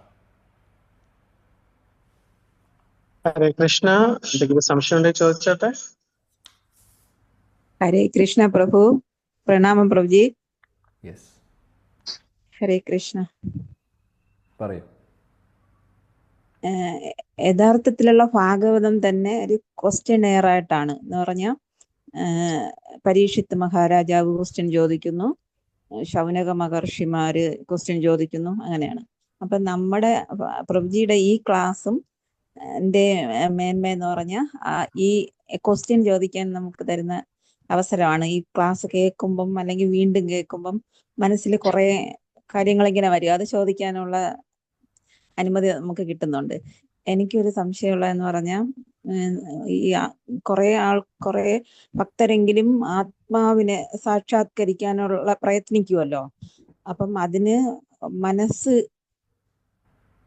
മനസ്സിന്റെ ആവശ്യം ഉണ്ടോ ഇല്ലയോ? മനസ്സിൻ്റെ ആവശ്യമുണ്ട്. മനസ്സില്ലെങ്കിൽ നമുക്ക് ചിന്തിക്കാൻ എങ്ങനെ സാധിക്കും? ഭഗവാൻ നമുക്ക് ഇന്ദ്രിയങ്ങൾ തന്നിട്ടുള്ളത് എന്തിനാണ്? ഭഗവാൻ നമുക്ക് മനസ്സ് തന്നിട്ടുള്ളത് ആ മനസ്സ് ഉപയോഗിച്ചുകൊണ്ട് ഭഗവാനെ ഓർക്കാൻ വേണ്ടിയിട്ടാണ്. ഭഗവാൻ നമുക്ക് കൈകൾ തന്നിട്ടുള്ളത് ഭഗവത് സേവനങ്ങൾ ചെയ്യാൻ. ഈ കൈ ഉപയോഗിച്ച് മാല കെട്ടിക്കൊടുക്കുവാനും വിഗ്രഹാരാധന ചെയ്യുവാനും അഭിഷേകം ചെയ്യുവാനും പൂജ ചെയ്യാനുമാണ്, നാമം ജപിക്കുവാനും. കാലുകൾ തന്നിട്ടുള്ളത് വൃന്ദാവനത്തിലേക്കും മായാപ്പൂരിലേക്കും ജഗന്നാഥപുരിയിലേക്കും പോകാൻ വേണ്ടിയിട്ടുള്ളതാണ്, ഗുരുവായൂരും അനന്തപത്മനാഭസ്വാമി ക്ഷേത്രത്തിലേക്കും. മൂക്കുകൾ തന്നിട്ടുള്ളത് ഭഗവാന് സമർപ്പിച്ചിട്ടുള്ള പുഷ്പങ്ങൾ അല്ലെങ്കിൽ തുളസി നമുക്ക് മണക്കാൻ വേണ്ടിയിട്ടാണ്. എല്ലാ ഇന്ദ്രിയങ്ങളും അതിന് വേണ്ടിയിട്ടാണ് തന്നിട്ടുള്ളത്, അല്ലാതെ വേറെ ഒന്നിനുമല്ല. അതുകൊണ്ട് മനസ്സ് ആവശ്യമാണ്. കാര്യം നമ്മൾ അതാണ് ചെയ്യേണ്ടത്. ഈ ഒരു അവസ്ഥ നമ്മൾ എന്തായാലും ഭൗതിക ലോകത്തിലാണ് ഇപ്പോൾ ഇരിക്കുന്നത്. അപ്പോൾ ഇവിടെ ഏതവസ്ഥയിലാണോ നമ്മളുള്ളത്, ഈ അവസ്ഥയിൽ ഇരുന്നു കൊണ്ട് നമ്മൾ എല്ലാ ഇന്ദ്രിയങ്ങളും ഭഗവത് സേവനങ്ങളിലേക്ക് ഉപയോഗിക്കുക. അതാണ് സവൈ മന കൃഷ്ണ പദാരവിന്ദയോ അംബരീഷ് മഹാരാജാവ് ചെയ്തത്. അതേപോലെ കുലശേഖര ആൾവാറും പറയുന്നത് അത് തന്നെയാണ്. ജിഹ്വേ കീർത്തയ കേശവം മുരരിപും ചേതോ ഭജ ശ്രീധരം പാണി ദ്വന്ദ് സമർച്ചയാച്യുതകഥ. ആ ശ്ലോകത്തിൽ പറയുന്നത് തന്നെയാണ് ഓരോ ഇന്ദ്രിയങ്ങളും ഭഗവത് സേവനങ്ങളിലേക്ക് ഉപയോഗിക്കുക എന്നുള്ളത്. സോ തീർച്ചയായിട്ടും മനസ്സ് ആവശ്യമാണ്. മനസ്സില്ലെങ്കിൽ നമുക്ക് ഭഗവാന്റെ ലീലകൾ എങ്ങനെ ഓർക്കാൻ സാധിക്കും, ഭഗവാന്റെ രൂപത്തെ എങ്ങനെ ഓർക്കാൻ സാധിക്കും, നമ്മളിപ്പോൾ കേൾക്കുന്ന കാര്യത്തെ നമുക്ക് എങ്ങനെ കണ്ടംപ്ലേറ്റ് ചെയ്യാൻ സാധിക്കും? മനസ്സ് വളരെ ഇമ്പോർട്ടൻ്റ് ആയിട്ടുള്ളൊരു ഇന്ദ്രിയമാണ്, അല്ലെങ്കിൽ ഏറ്റവും പ്രധാനപ്പെട്ട മനഃഷ്ടാണി ഇന്ദ്രിയാണി, ഏറ്റവും പ്രധാനപ്പെട്ട ഒരു ഇന്ദ്രിയമാണ്. കാര്യം എല്ലാ ഇന്ദ്രിയങ്ങളും കൺട്രോൾ ചെയ്യുന്ന മനസ്സാണ്. അപ്പോൾ ആ മനസ്സ് നമുക്ക് ആവശ്യമാണ്. പക്ഷേ ഭഗവത്ഗീതയിൽ പറയുന്ന പോലെ ഉദ്ധരേത് ആത്മനാത്മാനാം. അതിന് നമ്മൾ വേണ്ട രീതിയിൽ മനസ്സിനെ നമ്മൾ കൺട്രോൾ ചെയ്തില്ലെങ്കിൽ ആ മനസ്സ് നമ്മുടെ ശത്രുവായി മാറും. എന്നാൽ അതേ മനസ്സ് നമ്മുടെ മിത്രമായി മാറും. നമ്മൾ മിത്രമാക്കി മാറ്റി അതെല്ലാം ഭഗവത് സേവനങ്ങളിലേക്ക് ഉപയോഗിക്കുകയാണ് വേണ്ടത്. അങ്ങനെയാണ്. അങ്ങനെ നമ്മൾ മനസ്സിനെ ഉപയോഗിക്കണം. മനസ്സിനെ ഉപയോഗിക്കാതെ നമുക്ക് ഒന്നും ചെയ്യാൻ പറ്റില്ല. ഹരേ കൃഷ്ണ. Thank you. പ്രഭുജി ഒരു കാര്യം കൂടെ ചോദിച്ചോട്ടെ? പറയൂ. എനിക്ക് ഈ ശുകദേവ ഗോസ്വാമി അമ്മയുടെ ഗർഭപാത്രത്തിൽ നിന്ന് വരാതെ 16 വർഷം ഭഗവാൻ പിടിച്ചു വെച്ചു. പിന്നെ പരീക്ഷിത്ത് മഹാരാജാവ് ജനിച്ചു കഴിഞ്ഞു. പരീക്ഷിത്ത് മഹാരാജാവിനെ ശപിക്കാനുള്ള ഓൾറെഡി റെഡി ആയിട്ടുണ്ട്. അതുപോലെ തന്നെ എല്ലാവരും എല്ലാ കഥാപാത്രങ്ങളും ഓക്കെയാണ്. അപ്പൊ അവസാനമായിട്ട് ആണെന്ന് തോന്നുന്നു വ്യാസദേവന്റെ മനസ്സിൽ ഭഗവാനായിട്ടാണ് ഇങ്ങനെ ഒരു തോന്നല്, ഖേദം അദ്ദേഹത്തിനുണ്ടായതും ഭാഗവതത്തിന്റെ പിറവിയും നടന്നത്. അപ്പൊ ഇതെല്ലാം ഭഗവാന്റെ ഒരു കണക്കുകൂട്ടലും ലീലയും അതിന്റെ ഭാഗം ആയിട്ട് തന്നെയല്ല പ്രഭു? ഭഗവാന്റെ കൃപ എന്ന് പറയാം. കാര്യം അതാണ്. കൃഷ്ണേ സുധാമോപഗതേ ധർമ്മജ്ഞാനാദിവി സഹ കലൗ നഷ്ടാദൃശാമേഷ പുരാണ അർക്കോ അധുനോദിത. അപ്പോൾ ഭഗവാൻ കൃഷ്ണൻ തിരിച്ച് സുധാമത്തിലേക്ക് പോയപ്പോൾ എല്ലാം പോയി. എല്ലാ ക്വാളിറ്റീസും ധർമ്മവും ജ്ഞാനവും എല്ലാം പോയി. തിരിച്ച് നമ്മൾ കലിയുഗത്തിലെ ആളുകൾക്ക് വെളിച്ചം വേണമല്ലോ, മാർഗം, അവരെ വഴി നല്ല വഴിയിലൂടെ നയിക്കാൻ വേണ്ടി ഭഗവാൻ വീണ്ടും അവതരിക്കുന്നു ഭാഗവതത്തിലൂടെ. ഭാഗവതമായി അദ്ദേഹം വരുന്നു. അപ്പോൾ ആ ഒരു ആവിർഭാവം ആവശ്യമാണ്. ഭാഗവതത്തിൻ്റെ എൻട്രി, ഭാഗവതത്തിൻ്റെ ആവിർഭാവം ആവശ്യമാണ്. അപ്പോൾ അതിനുവേണ്ടി പല സിറ്റുവേഷൻസും നടക്കുന്നു. പക്ഷെ ഇതൊക്കെ ഒരു ഡ്രാമ എന്നുള്ള രീതിയിൽ നമ്മൾ എടുക്കരുത്. അങ്ങനെയല്ല സംഭവിക്കുന്നത്. അതിൻ്റേതായിട്ടുള്ള അതെല്ലാം ഓർക്കസ്ട്രേറ്റ് ചെയ്യുന്നത് ഭഗവാനാണ്, ശരിയാണ്. പക്ഷെ അതിൻ്റേതായിട്ടുള്ള ഇമ്പോർട്ടൻസും ഉണ്ട്. സോ എല്ലാം ബ്യൂട്ടിഫുൾ ആയിട്ടുള്ള കാര്യങ്ങളാണ്. അപ്പോൾ എല്ലാത്തിനും ഒരു റീസണുണ്ട്, അത് മനസ്സിലാക്കാം. എല്ലാത്തിൻ്റെ പുറകിൽ ഒരു റീസണുണ്ട്. വെറുതെ നടക്കുന്നതല്ല അതൊന്നും. പരീക്ഷിത് മഹാരാജന് ശാപം കിട്ടുന്നതിന് റീസണുണ്ട്. അത്രയും പരീക്ഷിത് മഹാരാജനെ പോലെ ക്വാളിറ്റിയുള്ള ഒരാൾ വേറെ ഉണ്ടോ? അത്രയും വരിഷ്ഠനായിട്ടുള്ള ഭക്തനാണ്. ഇതുവരെ അദ്ദേഹത്തിന് ദേഷ്യം വന്നിട്ടില്ല. ആ ദിവസം അദ്ദേഹത്തിന് ദാഹിച്ചു, ദേഷ്യം വന്നു, പാമ്പിനെ എടുത്ത് കഴുത്തിലിട്ടു. ഒന്ന് ആലോചിച്ച് നോക്കി. ഇതുവരെ അദ്ദേഹത്തിൻ്റെ ലൈഫിൽ അദ്ദേഹം ചെയ്തിട്ടില്ല. ഇതുവരെ അത്രയും പരിശുദ്ധ ഭക്തരാണ്. പക്ഷെ അദ്ദേഹം അന്ന് ചെയ്തു. കാര്യം ഭാഗവതം വരാനുള്ള സമയമായി. അതാണ്. Hare Krishna. Thank you. Okay, വേറെ ഒന്നുമില്ലെങ്കിൽ ഭഗവാനെ ഹരേഷ്ണ പ്രഭു പറയൂ. നമുക്ക് ഭഗവാനെ ഈ ലാസ്റ്റ് മൂമെന്റിലാണ് ശരിയായ രീതി കിട്ടിയത്.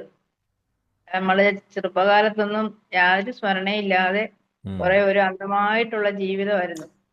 എന്താണെന്ന് പോലും അറിയത്തില്ലായിരുന്നു പ്രഭു. നമ്മുടെ ഓരോ പരിതസ്ഥിതിയിലും അപ്പോഴും നമ്മളെ ഭഗവാൻ രക്ഷിച്ചുകൊണ്ടായിരുന്നു. ഇതൊന്നും നമ്മൾ അറിയുന്നില്ല. ഇപ്പോഴതൊക്കെ ചിന്തിക്കാറുണ്ട്. അന്നൊക്കെ ഭഗവാൻ നമ്മളെ സഹായിച്ചിരിക്കുന്നത്, രക്ഷിക്കുന്നതും ഒക്കെ. സ്വന്തം അമ്മയും അച്ഛനെക്കാളും ഉപരിയായിട്ട് നമുക്ക് അന്ന് കാണപ്പെട്ട ദൈവമാണ് അമ്മയും അച്ഛനും. അവരാണ് പ്രൊട്ടക്ട് ചെയ്തുകൊണ്ടിരുന്നത്. പക്ഷെ ഇന്നിപ്പോ ഭഗവാന്റെ ആ കഷ്ടപ്പാടും ദുരിതങ്ങളും, ഭഗവാൻ ജനിച്ചത് തന്നെ എല്ലാവർക്കും മോക്ഷം കൊടുക്കാൻ വേണ്ടിയാണ്. എല്ലാവരും പറയും ഭഗവാൻ അവരെ കൊന്നു ഇവരെ കൊന്നു എന്നൊക്കെ. പക്ഷെ അവർക്കൊക്കെ ഭഗവാൻ മോക്ഷം കൊടുക്കുമായിരുന്നു. അതൊക്കെ ഓർക്കുമ്പോൾ നമുക്ക് ഒത്തിരി സങ്കടം തോന്നി. എന്തുമാത്രം ഭഗവാൻ കഷ്ടപ്പാടുകൾ ഈ ഭൂമി വന്ന് അനുഭവിച്ചു. എന്നിട്ടും മനുഷ്യര് നന്നാകുന്നില്ലല്ലോ ഭഗവാനെ എന്ന് ഓർക്കുമ്പോഴേ ഭയങ്കര വിഷമം തോന്നുന്നുണ്ട്. ഭഗവാനെ ആരും അങ്ങോട്ട് എത്രയോ പേര് ഉൾക്കൊള്ളാത്ത രീതിയിൽ ഇപ്പോഴും ജീവിക്കുന്നു. ഹരേ കൃഷ്ണ പ്രഭു. ശരിയാണ് മാതാജി, തീർച്ചയായിട്ടും ഭഗവാന്റെ ഒരു മഹാകൃപയാണ്. അപ്പോൾ നമ്മുടെ എന്താ പറയുക, നമ്മൾ സമയം ഒരുപാട് പാഴാക്കി. സത്യമാണത്, ഒരുപാട് പാഴാക്കിയിട്ടുണ്ട്. ഈ ഒരു ജന്മമല്ല, ജന്മജന്മാന്തരങ്ങളായിട്ട് നമ്മൾ വേസ്റ്റ് ചെയ്ത് കളഞ്ഞിട്ടുണ്ട്. എപ്പോഴോ രക്ഷപ്പെട്ടു പോകേണ്ട ആൾക്കാരാണ് ശരിക്കും. മനുഷ്യജന്മം ആദ്യമായിട്ടല്ല കിട്ടിയിട്ടുള്ളത്. നമ്മളെല്ലാ അവസരങ്ങളും പാഴാക്കി. എനിവേ, പാഴായതിനെക്കുറിച്ച് ഓർത്ത് വിഷമിക്കേണ്ട. ഇനിയുള്ള കാര്യങ്ങൾ നോക്കുക. ഇപ്പോഴുള്ളതും ഇനി വരാൻ പോകുന്നതും മാത്രം മുന്നോട്ട് നോക്കുക.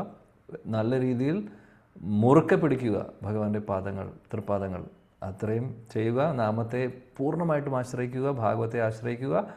ഇനിയുള്ള സമയം, ഇനി നമുക്ക് സമയം പാഴാക്കാനുള്ള എന്ന് നമ്മൾ മനസ്സിലാക്കിക്കൊണ്ട് സമയം പാഴാക്കാതെ വളരെ ഉത്സാഹത്തോടുകൂടി ഭക്തിയുത സേവനങ്ങൾ ചെയ്ത് മുന്നോട്ട് പോവുക. ഇതാണ് നമ്മൾ ഓരോരുത്തരും ചെയ്യേണ്ടത്. പ്രായം വിഷയമല്ല ഇവിടെ.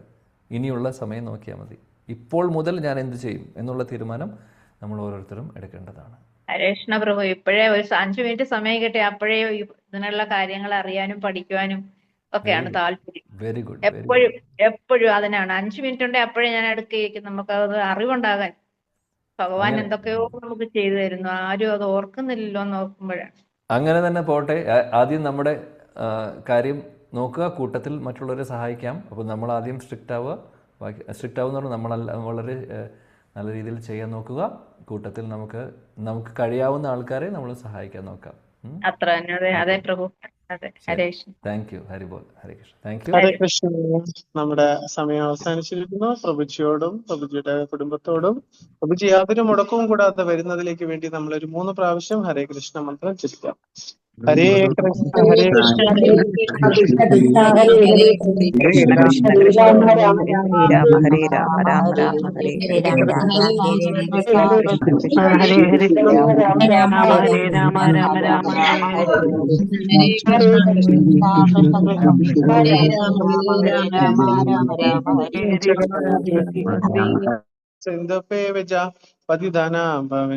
वैष्णवेभ्यो नमो नमः। अनेकोटि वैष्णव वृंद की हरिनाम संकीर्तन की हरे कृष्ण महामंत्र की श्रील प्रभुपाद की जय। श्री बच्चनाभ स्वामी की जय। हरे कृष्ण प्रभु जी। धन्यवाद। Hare Krishna Prabhuji. Thank you Prabhuji. Hare Krishna. Thank you. എല്ലാവരോടും നന്ദി.